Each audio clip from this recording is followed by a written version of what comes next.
Hi everyone, welcome to DarkAvengerINCPlus. I'm Spider-Man 1991, and I'm going to do an in-depth review of Red Hood and the Outlaws number 15. Okay, pretty much this is when Red Hood and the Outlaws the series starts to get involved with Death of the Family going on in the latest Bat Family crossover. Basically what happens is Jason Todd gets kidnapped by captured by the Joker. And while Jason's captured by the Joker, starts torturing him at first he tries hitting him with a crowbar, then eventually he traps Jason in like this sort of in this tunnel vent-like thing where he starts taunting Jason with bits and memories of Jason's past, which if you read Red Hood and the Outlaws issue 0, which explained Jason's origins in the New 52, you'd recognize it a lot. And stuff like the bullet that was pulled out of Jason's father shortly before his father was arrested and killed, and also Joker recreates the scene where Jason found his mother's overdosed body with dummies, and finally a box of medical equipment, which was how Jason met Batman. When Jason was younger, he pretty much escaped from Leslie Thompson's facility and stole a box of medical supplies, but he was stopped by Batman. And so after Jason sort of like goes through all these little tortured things, Joker presses a button and Jason falls through a trapdoor and he lands right next to an unconscious Tim Drake. And that's also where the series also ties into Teen Titans. But Red Hood and the Outlaws, number 15, it was actually very good. I really did enjoy it. See, the thing I really do like how much Scott Lobel has done with Jason and the Joker's relationship. I mean, before the New 52, Jason's only connection to the Joker was that Joker was the guy who killed him, and he wanted revenge.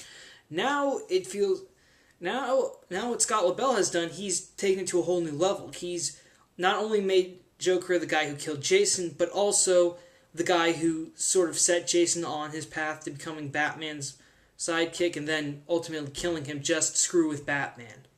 Because that was the main purpose because in Red Hood and the Outlaws issue 0, we see Jason's origins through his eyes, but then the Joker steps in and he recounts how he first saw young Jason, and he started to manipulate the events in Jason's life that would lead him to becoming the new Robin. He got Jason's father arrested, then killed in prison, and then eventually he also led up to the events with Jason's mother's overdose, and then finally Jason's death. All just so that Joker could screw with Batman. And of course one of the reasons Jason came back and took on the Red Hood identity was so that he could get revenge on the Joker. And now although Jason's pretty much sudden return and first time being Red Hood isn't really detailed in the New 52 yet, it might still be the same. I don't think that's been touched upon, but still right now we're getting into Jason Todd going up against the Joker again. And I think that out of all other than Batman, the only other Bat family member who'd pretty much be this much involved with the Joker's return is probably Batgirl.